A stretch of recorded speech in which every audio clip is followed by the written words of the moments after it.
আলী রাদিয়াল্লাহু তাআলা আনহু, হাসান, হোসেন রাদিয়াল্লাহু তাআলা আনহু, এনারা রসুলের আহলে বায়াত হলেন কিভাবে? কারণ এনারা তো এই পরিবারের ভিতরে পড়ে না, তাই না? এই আয়াত যখন নাজিল হয়, এটা তিরমিজি হাদিস নাম্বার 3787। এই সূরা আহজাবের 32 এবং 33 নম্বর আয়াতটা যখন নাজিল হয়, তখন রাসূল সাল্লাল্লাহু আলাইহি সাল্লাম তার বিবি উম্মে সালামা রাদিয়াল্লাহু তাআলা আনহার ঘরে অবস্থান করেন।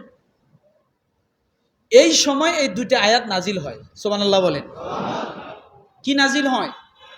এই দুইটা আয়াত নাজিল হয় যখন আল্লাহ তাআলা রসুলের এই পরিবারদেরকে, বিবিদেরকে আল্লাহ তাআলা আহলে বায়াত সম্বোধন করলেন।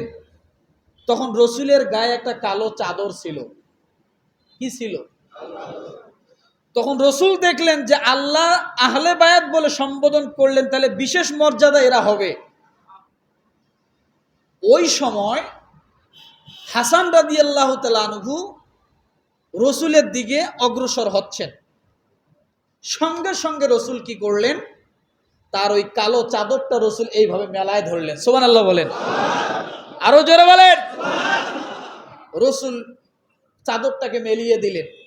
দেওয়ার পরে আল্লাহ রসুল হাসান রাদিয়াল্লাহু তাআলা আনহুকে ডাক দিয়ে বলতেছেন, হাসান তাড়াতাড়ি করে চাদরের ভিতরে ঢোকো। হাসান যখন ঢুকে গেলেন, পরে পিছে পিছে হোসেন রাদিয়াল্লাহু তাআলা আনহু আসতেছেন। হোসেন রাদিয়াল্লাহু তাআলা আনহু, তাকেও রসুল চাদরের তলে নিলেন। তার পিছে ফাতেমাতুজ জাহরা রাদিয়াল্লাহু তাআলা আনহা, তিনিও আসলেন। রসুল তাকেও চাদরের নিচে নিলেন। এরপরে হযরত আলী রাদিয়াল্লাহু তাআলা আনহু, তিনিও আসলেন। রসুল তাকেও চাদরের নিচে নিয়ে আল্লাহর কাছে চাদর এইভাবে জড়ায় ধরে আল্লাহর কাছে ডাক দিয়ে বলতেছেন, আল্লাহ, আমার এই আহলে বায়াতের পরিবারের সঙ্গে বাকি এই 4 জনকে তুমি আহলে বায়াতের অন্তর্ভুক্ত করে দাও। কি করে দাও? রসুল সঙ্গে সঙ্গে আল্লাহর কাছে মেসেজ করে দিলেন। দেখলেন যে এরা বাদ পড়ে যাচ্ছে, কারণ কোরআন যে ভাষায় কথা বলছেন সে ভাষায় রসুলের বিবিগণ চলে আসছে, কিন্তু নাতি নাতনি আসে নাই। তখন আল্লাহর নবী সঙ্গে সঙ্গে চাদর মেলায় দিয়ে এই 4 জনকে জড়ায় ধরে আল্লাহর কাছে মেসেজ করে দিলেন, আল্লাহ, এই 4 জনকেও তুমি আহলে বায়াতের অন্তর্ভুক্ত করে নাও। সঙ্গে সঙ্গে দোয়া করলেন, আল্লাহুম্মা হাওয়ালাই আহলাল বাইত, আয় আল্লাহ, এদেরকেও আপনি আহলে বায়াতের অন্তর্ভুক্ত করে নাও। আল্লাহ তাআলা সঙ্গে সঙ্গে কবুল করে নিলেন। এইটা যখন দেখলেন, উম্মে সালামা রাদিয়াল্লাহু তাআলা আনহা, তিনি তো ঘরে ছিলেন, রসুল বাহির এটা করতেছেন। উম্মে সালামা রাদিয়াল্লাহু তাআলা আনহা, তিনিও ঘর থেকে বাইর হয়ে আসলেন। আসি বলছে, ইয়া রাসূলুল্লাহ। আরেকটা বর্ণনা আসছে, আয়েশা সিদ্দিকা রাদিয়াল্লাহু তাআলা আনহা, তিনি আসছেন, এসে বলছেন, ইয়া রাসূলুল্লাহ, আমরা কি মাহরুম হব এই দোয়া থেকে? আমরা কি আহলে বায়াত থেকে মাহরুম হব? রাসূল সাল্লাল্লাহু আলাইহি সাল্লাম এই হাদিসের শেষে ডাক দিয়ে বলেন যে তোমরা তো পূর্বেই আহলে বায়াত হয়ে আছো, আল্লাহ তাআলা তোমাদের জন্য দুনিয়াও কল্যাণ রাখছে, আখিরাতেও কল্যাণ রাখছে।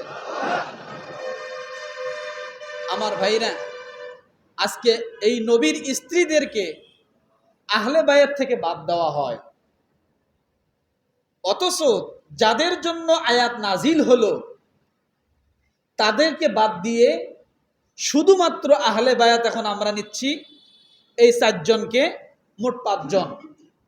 আলী রাদিয়াল্লাহু তাআলা আনহু, হাসান, হোসেন, ফাতেমা, রাসূল সাল্লাল্লাহু আলাইহি সাল্লাম। আমরা এটাকেই নাম দিছি পাক পাঞ্জাতন। কি নাম দিছি? কথা বলেন। আমরা এই 5 জনকে আহলে বায়াত মনে করি, অথচ কোরআন কাদেরকে আহলে বায়াত বলছেন? নবীর বিবিদেরকে।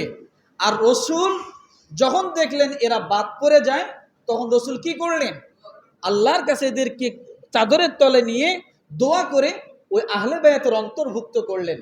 এখন দেখা যাচ্ছে এই মুহররম মাস আসলে আহলে বায়াতদেরকে আমরা শুধু এই 5 জনকে, 4 জনকে চিনি, রসুলের বিবিদেরকে আমরা বাদ দিয়ে দিছি।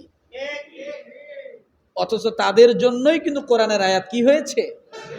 নাজিল হয়েছে। আর রসুল এনাদেরকে দোয়ার মাধ্যমে আল্লাহর কাছে দরখাস্ত করে পেশ করে নিয়েছে। কথাটা কি বুঝাতে পারছি? তাহলে শুধু পাক পাঞ্জাতন? কথা বলেন। আমাদের ভালোবাসা থাকবে রসুলের গোটা পরিবারের উপরে, রসুলের গোটা পরিবারের উপরে।